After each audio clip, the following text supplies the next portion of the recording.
사순절 기간 동안에 잠시 멈췄던 누가복음 강해를 계속 이어서 하겠습니다. 오늘 본문에서 본문 앞에서 예수님께서는 제자들에게 이제 염려에 대하여 말씀하셨습니다. 세상 근심이 가득한 제자들을 향하여 만약에 너희가 세상 근심이 가득하면 하나님의 돌보심을 잊어버리게 될 것이다 라고 경고하신 것입니다. 우리가 이 세상을 이길 수 있는 능력은 오직 하나님 아버지께서 우리를 크나큰 지혜 가운데서 세밀하게 돌봐 주신다라는 그 사실을 믿는 믿음에 있는 것입니다. 그래서 제자들은 하나님 아버지를 신뢰하며 그들의 마음은 항상 하나님께 둬야 되는 것이죠. 땅에 두는 것이 아니라, 땅에 초점을 두는 것이 아니라 하늘에 두어야 합니다. 하늘에 보물을 쌓아야 합니다. 이것은 평생에 걸친 신자의 싸움입니다. 그래서 우리는 이 믿음 없음에 대하여 항상 회개하고 하나님께 믿음 주시기를 기도해야 하는 것이죠. 우리는 아버지 하나님의 돌보심을 항상 기대하고 그분의 돌보심에 초점이 가야 되는데 우리는 너무나도 연약하기 때문에 항상 이 땅의 일에 우리의 마음을 빼앗기는 일이 너무나 많습니다. 예수님께서는 그러지 말고 오직 보물을 하늘에 쌓아두라고 말씀하셨습니다. 그것을 위하여 우리는 우리의 연약함을 인정하고 하나님 아버지께 계속해서 믿음을 주십시오라고 기도해야 하는 것입니다. 예수님은 이어서 오늘 본문에서는 이제 제자들에게 바라시는 준비됨에 대하여 말씀합니다. 너희가 이 땅을 살아갈 때에 나 예수의 제자라면 준비되어서 살아라고 말씀하여 주시는 것이죠. 오늘 본문을 통해서 준비됨이 무엇인지를 살펴보겠습니다. 첫째로 예수님께서 제자들에게 바라시는 준비라는 것은 감정이 아니라 행동입니다. 준비는 감정의 어떤 상태가 아니라 행동이다. 그 사실을 기억하십시오. 35절에 보시면 허리에 띠를 띠고 등불을 켜고 서 있으라라고 말씀하셨죠. 허리에 띠를 띈다라는 표현은 당시의 복장을 생각해야 할 것입니다. 펑퍼짐한 그 옷에 어떤 일을 하기 위해서는 허리에 띠를 띄어서 묶어야 하는 것입니다. 어떤 행동을 하기 위해서 항상 준비하라는 것, 그것이 허리에 띠를 띠라라는 말씀입니다. 마치 출애굽에 보시면요, 출애굽기 여러분이 잘 아실 것입니다. 6월절에 어린 양을 잡아서 그 피를 문설주에 바르고 밤에 그것을 먹도록 하시죠. 고기를 먹게 하시는데 그때에 보면 느긋하게 저녁 만찬을 먹으라고 하는 게 아니었습니다. 출애굽기에 보면 허리에 띠를 띠고 발에는 신을 신고 손에는 지팡이를 들고 서둘러서 먹어야 합니다. 왜 그렇게 먹습니까? 하나님이 신호를 주시면 바로 나갈 수 있도록 하는 것이죠.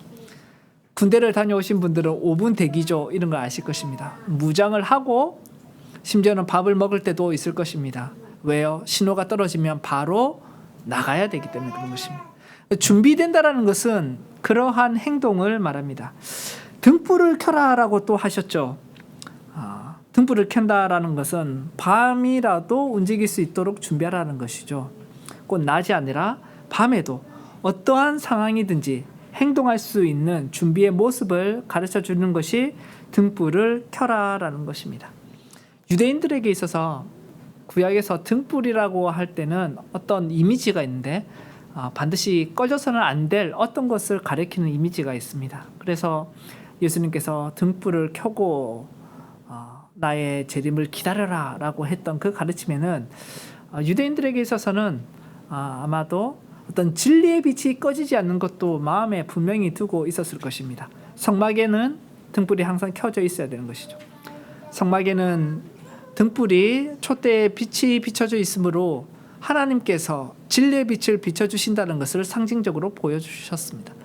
예수님이 제자들에게 허리에 띠를 띠고 등불을 켜고 서 있으라라고 할 때 분명히 초대교회는 이게 복음의 빛을 항상 비출 준비를 하고 항상 비추면서 그렇게 주님을 기다려야 됨을 또한 기억했을 것입니다.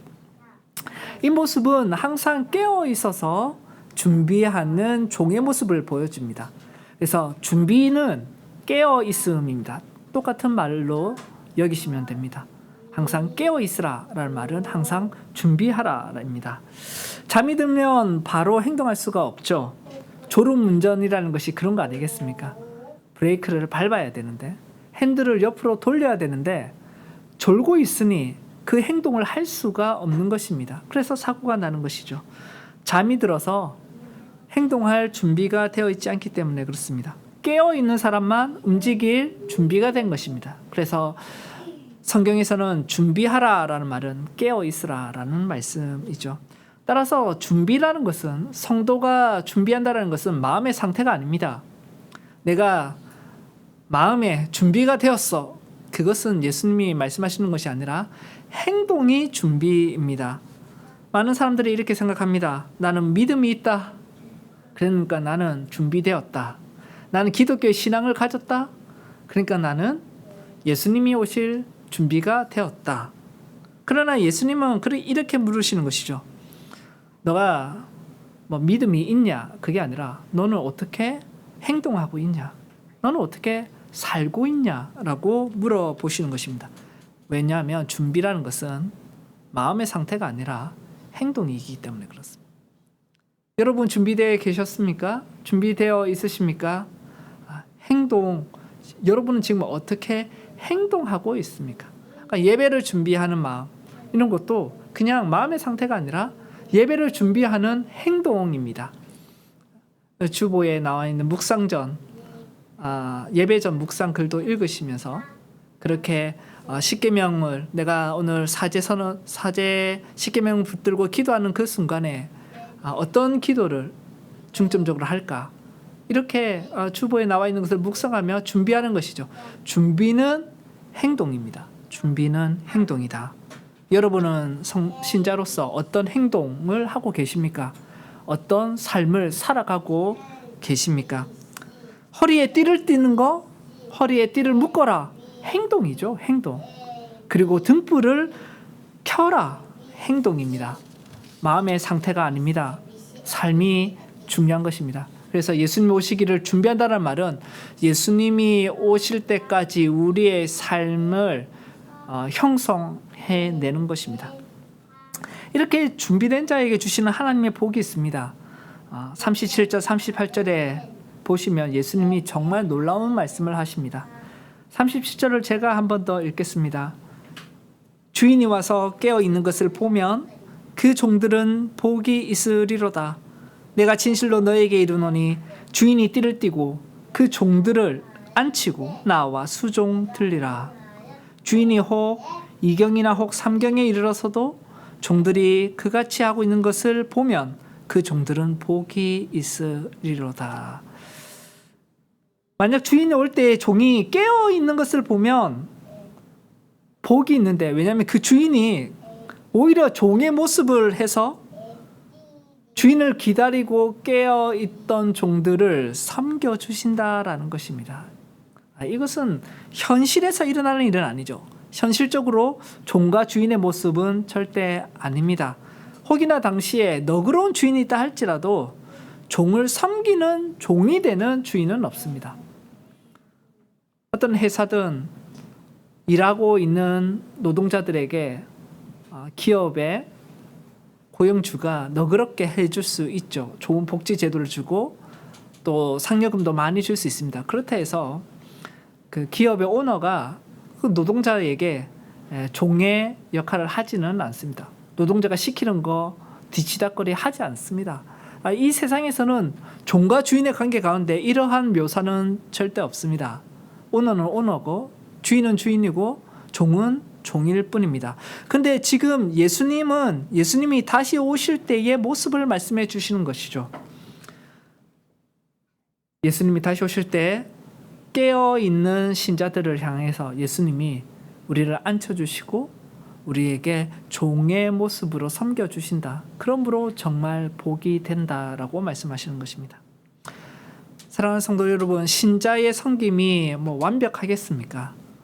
여러분, 우리가 예수님을, 하나님을 완벽하게 섬기지 못합니다. 우리는 항상 우리의 섬김은 흠이 있고 오히려 하나님을 욕되게 할 때도 많이 있습니다. 그러나 예수님께서는 완벽하게 섬긴 종들에게 복을 준다는 말이 아니라 깨어있는 종들에게 복을 준다라는 것입니다. 우리는 완벽한 사람은 아니지만 주인을 사랑하는 종들입니다. 그래서 그 마음으로 항상 깨어 있는 것이죠. 준비하고 있는 것이죠. 예수님이 오실 때를 위해서 언제든지 마치 유월절에 신발을 신고 허리에 띠를 띠고 지팡이를 짚고 들고 고기를 먹듯이 우리는 언제든지 예수님 오시면 나갈 준비를 하면서 살아갑니다. 그때 예수님께서 오시면 우리를 복되게 해 주시는 것입니다. 오늘 본문을 통해 보는 예수님이 제자들에게 바라시는 준비 두 번째는 이것입니다. 준비의 모습은 뭐냐? 한때가 아니라 지속적이다라는 것입니다. 예수님이 우리에게 바라시는 준비됨은 잠깐 준비하는 것이 아니라 지속적인 준비입니다. 지속적인 준비입니다. 예수님은 우리에게 익숙한 도둑의 비유를 해 주십니다. 너희도 아는 바니 집주인이 만일 도둑이 어느 때에 이를 줄 알았더라면 그 집을 뚫지 못하게 하였으리라. 그러므로 너희도 준비하라. 생각하지 않을 때에 인자가 오리라. 그렇습니다. 주님은 결혼식장에도 언제 도착할지 알지 못하는 가운데에 그 결혼식장에서 섬기고 있는 종들은 준비해야 되는 것처럼 또한 도둑도 언제 올지 모르기 때문에 항상 깨어서 준비해야 하는 것이죠. 도둑이 올 것을 대비해야 하는 것입니다. 날짜는 모릅니다. 확실한 것은 확실히 오신다라는 것입니다. 여전히 시한부 종말론자들이 이 땅에 있는데 정말 이해할 수 없는 것이죠. 예수님은 분명히 말씀하셨습니다. 생각하지 않은 그때에 오신다. 그러면 여러분 몇 월 며칠에 올 거라고 사람들이 생각하고 있으면요, 예수님 오시겠습니까? 절대 그날은 오지 않을 거라고 우리는 생각하는 것이 오히려 더 합리적인 것이죠. 생각하지 않을 그때에 주님께서는 오십니다. 그렇다면 여러분, 예측할 수 없는 사건은 항상 준비된 자에게만 그 사건을 감당할 수 있는 것입니다. 여러분, 벼락치기 공부라는 거 아시죠? 벼락치기가 가능한 이유가 뭡니까? 언제 시험을 칠지를 알기 때문에 벼락치기를 하는 거 아니겠습니까? 하지만 만약에 시험 날짜를 모른다면 우리는 항상 공부해야만 하는 것입니다. 항상 공부하는 사람이 유리한 것이죠. 도둑이 언제 올지 모른다면 항상 깨어있는 집이 안전한 것입니다. 도둑이 언제 올지 알면 그때 도둑이 오기 10분 전부터 대비를 해도 아무런 문제가 없지만 도둑은 언제 올지 모르기 때문에 항상 깨어서 있는 집이 안전합니다. 신앙도 마찬가지입니다. 그렇기 때문에 우리의 관심은 우리의 궁금증은 언제입니까? 예수님이 언제 오시는가가 아니라 우리는 항상 준비해야 하는 것이죠. 그래서 우리의 바른 관심사는 뭐냐면 어떻게 항상 잘 준비할 것인가. 언제입니까가 아니라 어떻게 우리는 항상 잘 준비할 것인가. 그것이 우리의 관심이 되어야 합니다. 오늘 본문을 통해서 예수님이 바라시는 준비에 대해서 가르침 세 번째가 뭐냐면 청지기적 삶이 바로 그 준비의 모습이다라는 것입니다. 방금 제가 말씀드린 것처럼 우리는 예수님이 언제 오시는가 그 관심이 아니라 어떻게 잘 준비할 것인가가 우리의 관심이고, 우리는 어떻게 준비를 잘해야 합니까? 청지기적 삶을 잘 살아가는 것입니다. 예수님께서는 신실한 청지기와 또 악한 종에 대하여 41절부터 46절까지 말씀해 주셨습니다. 신실한 청지기는 어떤 사람이고 그리고 불성실한 청지기는 어떤 사람입니까? 먼저 성실한 청지기를 보시면 42절에 분명히 예수님 말씀하고 계십니다. 주께서 이르시되 지혜가 있고 진실한 청지기가 되어 주인에게 그 집 종들을 맡아 때를 따라 양식을 나누어 줄 자가 누구냐. 그러한 종의 모습을 보면 그 종은 복이 있다. 그리고 주인은 그 모든 소유를 그에게 맡길 것이다 라고 말씀하십니다. 성실한 청지기는 주인이 맡겨주신 다른 사람들을 잘 돌보는 사람입니다. 여러분, 우리는 청지기로 삽니다. 하나님을 믿는 사람은, 하나님을 섬기는 사람은 청지기로 살아갈 수밖에 없습니다. 자신의 생명도 주님께서 주신 것이고, 그리고 자기가 하고 있는 모든 일도 주님이 주신 것이고, 재물과 건강, 성취도 다 주님이 주신 것이기 때문에 그것을 가지고 잘 다루고자 합니다. 가족, 사랑하는 사람, 자식들 전부 다 주님께서 주신 거기 때문에 그 것들을 주를 위하여 잘 쓰고자 하는 것입니다. 아이들을 돌볼 때도 자기의 야망을, 자기가 이루지 못한 꿈을 아이들이 이루어지기를 바라면서 투영해서 그 아이들을 키우는 것이 아니라, 나는 하나님께서 주신 아이들을 맡아서 청지기로서 하나님께 드려야 되기 때문에 그 아이들을 신앙으로 하나님을 경외하도록 잘 키우는 것이죠. 이것처럼 성실한 청지기는 오직 신자에게만 나타날 수 있는 것인데, 모든 것이 하나님으로부터 받은 거기 때문에 하나님 앞에서 그것들을 잘 섬겨가는 것입니다. 그런 사람이 예수님이 오시는 것을 잘 준비하는 사람입니다. 반대로 불성실한 청지기는 어떤 사람입니까? 45절에 보시면, 만일 그 종이 마음에 생각하기를 주인이 더디 오리라 하여 남녀 종들을 때리며 먹고 마시고 취하게 되면, 생각하지 않은 날 알지 못한 시각에 그 종의 주인이 이르러 엄히 때리고 신실하지 아니한 자의 받는 벌에 처하게 될 것이다. 이렇게 말합니다. 불성실한 사람, 불성실한 청지기는 마음에 주인이 더디 오리라 생각합니다. 이것은요, 주인이 오지 않기를 바라는 것입니다. 그리고 주인 행세를 합니다. 하나님이 맡겨주신 것들을 자기 마음대로 때리고, 남녀 종들을 때리고, 그리고 자기의 욕망을 위하여 먹고 마시고 취하게 됩니다. 이 세상 사람들을 보십시오. 참된 하나님의 주인 되신 하나님을 인정하지 않고 거부하는 자들의 모습이 그렇습니다. 자기가 가지고 있는 것들을 다 자기 것이라고 생각합니다. 청지기의 삶이 없습니다. 그래서 먹고 마시고 취하는 일에, 방탕하게 사는 일에 자기 마음대로 삽니다. 내 인생 내가 하는데 당신이 무슨 상관이며, 내 거 가지고 내가 쓰는데 너가 무슨 말이냐라는 것이 이 시대에 너무나도 자주 쓰이는 말입니다. 그리고 하나님이 자기에게 맡겨주신 것을 함부로 대합니다. 때리고 구타하고 그리고 억압합니다. 왜냐? 청지기적 생각이 전혀 없기 때문에 그런 것이죠. 그런 사람들이 있는데 만약에 예수님께서 오신다, 그러면 어떻게 합니까? 주인이 이르러 엄히 때리고 신실하지 아니하는 자의 받는 벌에 처할 것이다. 신실하지 않는 자, 믿음직하지 아니한 자, 또한 불신자의 벌에, 불신자가 받아야 될 벌에 당연히 받게 된다. 이건 종말론적 심판이죠. 여러분, 이 불성실한 청지기는요, 맡겨진 일을 단순히 게으르게 하고 불완전하게 하는 사람이 아닙니다. 이 불성실한 청지기는 악한 자입니다. 악한 종입니다. 그래서 주인의 빈자리를 반기고 주인이 오지 않기를 바라는 것입니다. 주인이 맡긴 사람들을 오히려 학대합니다. 주님의 친절함과 은혜를 멸시하고 주인보다, 하나님보다 자신을 높입니다. 그리고 주인의 집을 탐닉합니다. 주인의 것을 자기 것으로 삼고자 합니다. 마치 자기가 주인인 것처럼 행세합니다. 이것은 악한 것입니다.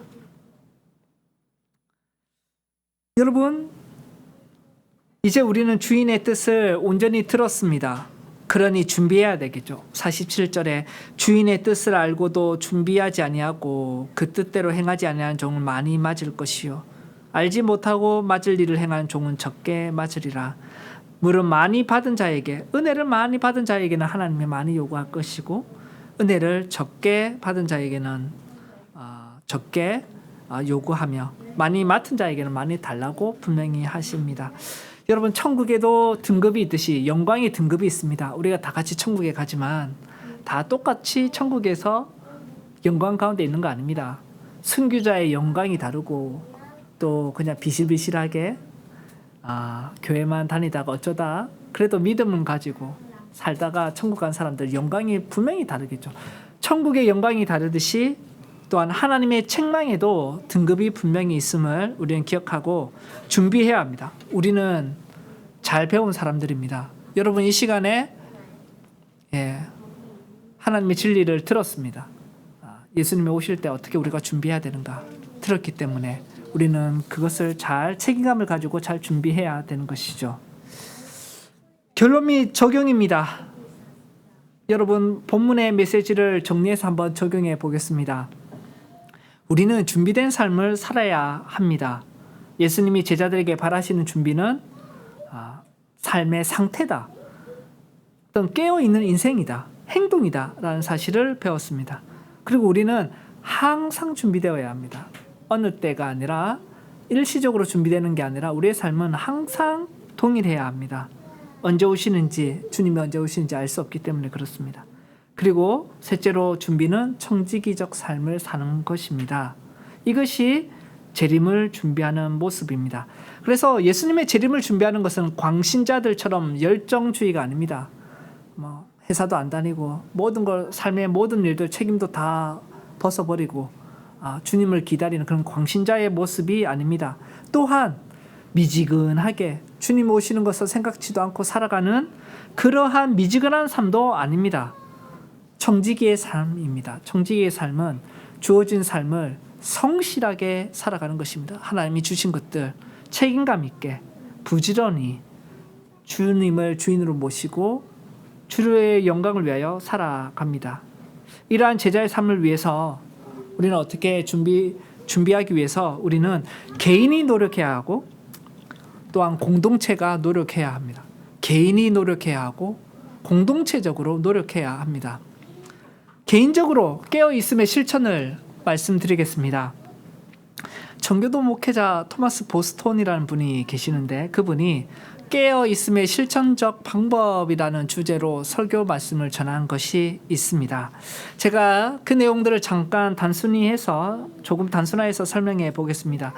우리가 깨어있는 삶을 살기 위해서는 아무런 생각 없이 그냥 살아서는 안 됩니다. 그렇게 해서는 깨어있는 삶을 살 수가 없습니다. 준비는 행동이기 때문에 생각을 하고 행동을 해야 하는 것이죠. 그러므로 우리는 깨어있기 위해서 개인적으로 세 가지를 잘해야 합니다. 첫 번째, 살피는 것입니다. 두 번째, 경계하는 것입니다. 세 번째, 힘쓰는 것입니다. 잘 살피고 그 다음에 경계하고 힘써야 합니다. 살핀다는 것은 관찰하는 것이고 경계는 어떻게 해요? 피하는 것이고 힘쓴다라는 것은 적극적으로 해야 하는 것이죠. 자, 한번 보겠습니다. 우리가 개인적으로 깨어서 살펴야 할 영역이 뭔가? 우리는 살아갈 때 우리가 살펴야 할 영역 먼저가 우리 자신입니다. 우리 자신의 가치관, 여러분의 가치관, 여러분의 마음의 생각들 그리고 감정들 우리의 말과 행위를 살펴봐야 합니다. 내가 오늘 하루 무슨 생각을 하고 살고 있는가? 내가 지금 내 안에 있는 생각이 어떠한 생각인가? 내 마음의 상태가 어떤가? 나는 지금 어떤 종류의 말을 하고 있는가? 나의 행위와 습관이 어떠한지를 여러분 관찰해야 합니다. 메타인지라는 말도 쓰기도 하는데 제3자처럼 자신이 지금 어떠한 말과 행동과 습관을 갖고 있는지를 알아야 하는 것입니다. 자기를 알아야 합니다. 기질에 따라서 짓는 죄도 다르기 때문에 그것을 잘 알아야 합니다. 드릴라 죄라는 말이 있습니다. 드릴라 죄. 이 말은 무슨 말이냐면 삼손과 드릴라 이야기 잘 아시죠? 삼손의 약한 부분이 있는 것이죠. 여자 문제에 대해서 굉장히 약했습니다. 나에게 특별히 공격하는 죄가 있고 내가 잘 넘어지는 죄가 있는데 그것을 신앙의 선배들은 드릴라 죄다 이렇게 말했습니다. 그것을 파악해야 합니다. 여러분 잘 알고 있습니까? 자기를 살펴보십시오.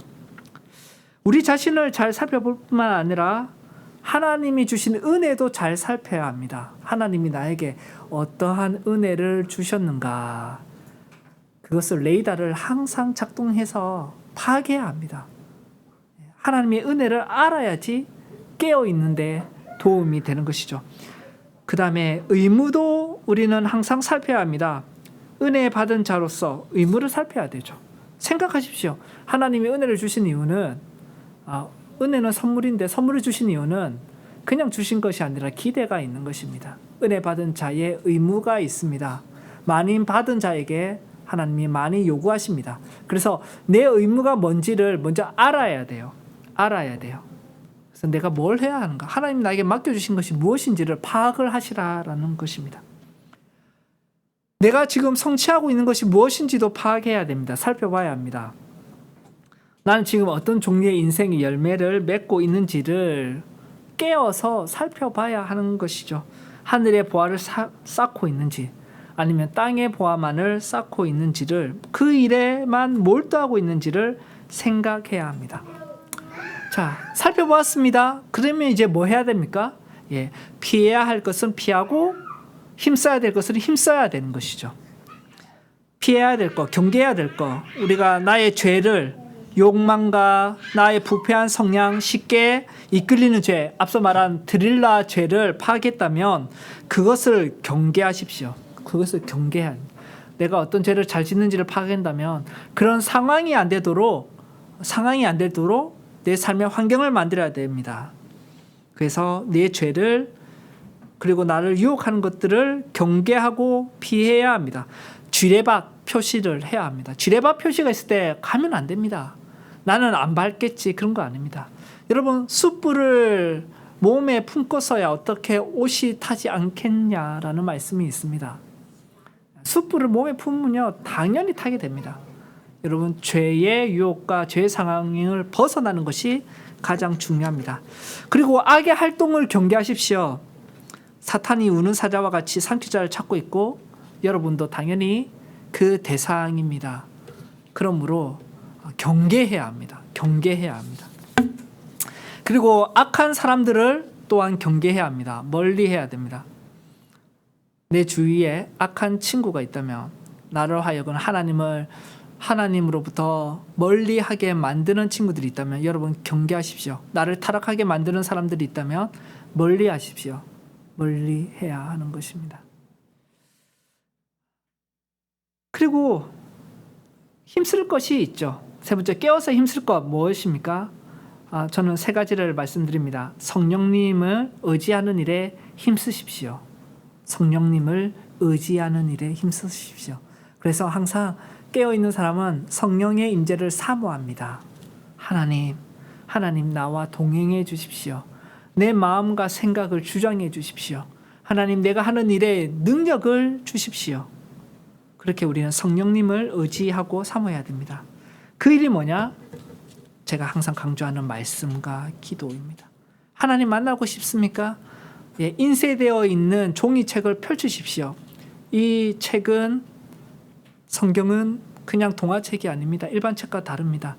그 종이에 인쇄되어 있는 책을 펼쳐서 여러분이 읽으시고 성령의 은혜를 구하면 살아계신 하나님을 그 종이책을 통해서 만나게 되는 것입니다. 그래서 기독교를 책의 종교를 하는 것이죠. 우상의 종교가 아닙니다. 우리는 우상이 없습니다. 우리는 형상 만들지 않습니다.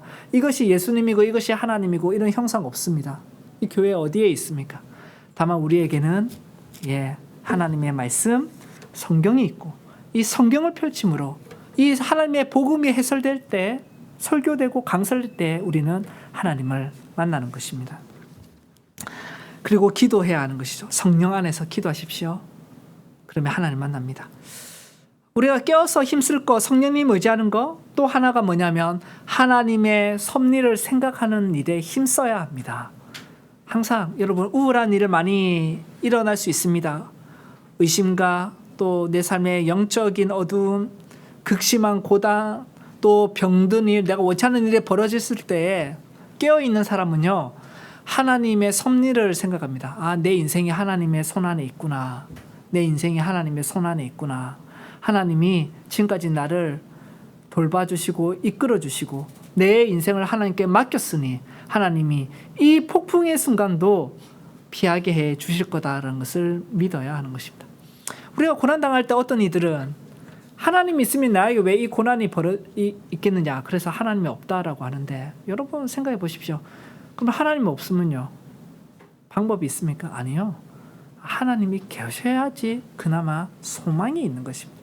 그리고 여러분, 하나님은 신자라 할지라도 어떤 고난을 피하게 하시는 것이 아니라 새하늘과 새 땅에 들어가는 천국에 들어가기 전까지는 우리도 동일한 고난을 겪을 것입니다. 하지만 그 고난 가운데 피할 피난처가 하나님이 되어주시고, 폭풍우 가운데서도 안식처로 주님께서 동행해 주시다고 약속하십니다. 하나님의 섭리를 생각하면 우리는 능히 이겨낼 수가 있습니다. 그리고 힘써야 될 거, 우리의 의무와 사명입니다. 내가 해야 할 일이 뭔가, 하나님의 종으로서 내가 해야 할 일, 은혜 베푼 자에게 주신 기대감이 있다고 했죠.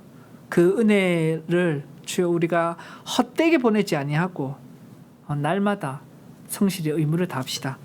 신자는 개인적인 예배의 의무가 있습니다. 날마다 하나님과 동행하는 삶의 리듬을 만드십시오.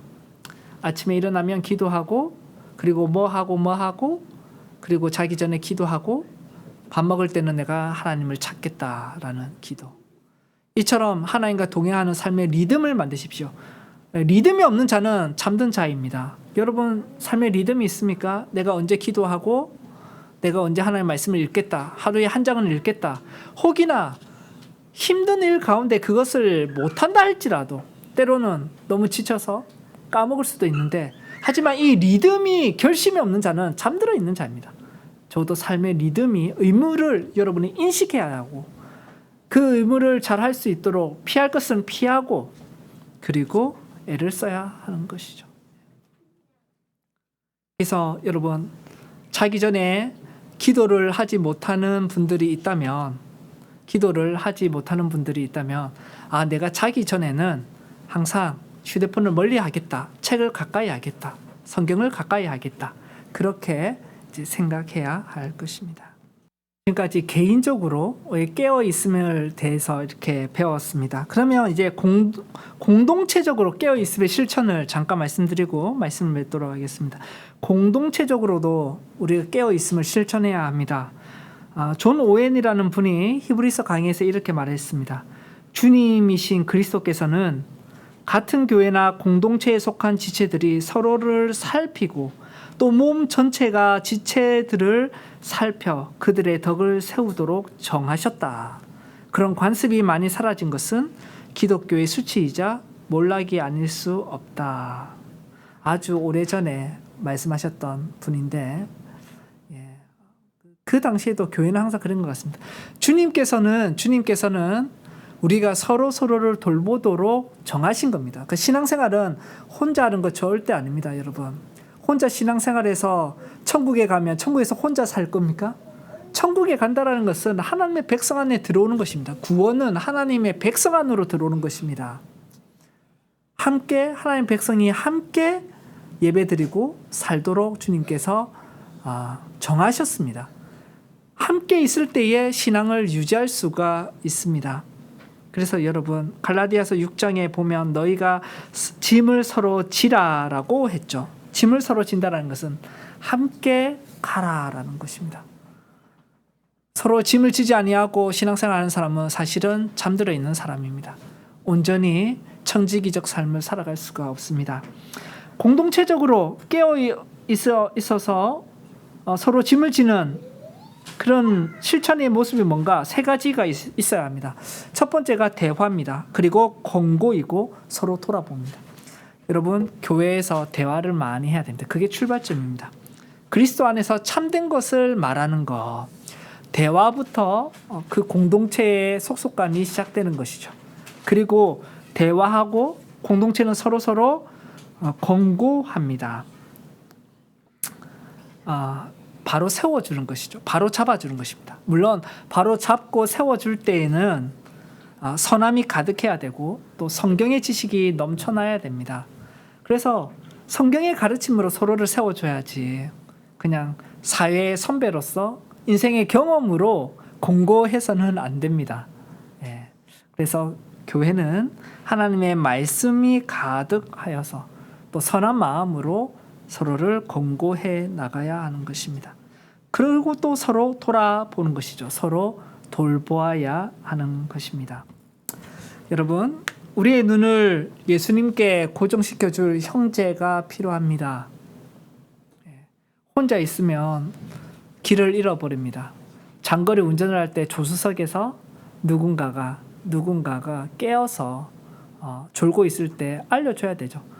하물며 로봇이라도, 맞죠? 내비게이션이라도, AI라도 운전자가 눈을 감으며 졸며 깨워줘야 될 어떤 존재가 필요한 것입니다. 그것이 우리들입니다. 교회는 그렇게 서로를 깨어있는 존재로 살아가도록, 청지기적 삶을 살아가도록 서로 대화하고 공고하고 돌보는 그러한 존재입니다. 사랑하는 성도 여러분, 우리가 잘 배웠습니다. 주님께서 알려주셨습니다. 많이 맡은 자들입니다. 우리는 많이 맡은 자들입니다. 우리가 주님 오실 때까지 착하고 충성된 종이라고, 깨어있는 교회였다고 칭찬하시고 복 주시는 그런 성도로 살아가길 간절히 바랍니다. 아멘.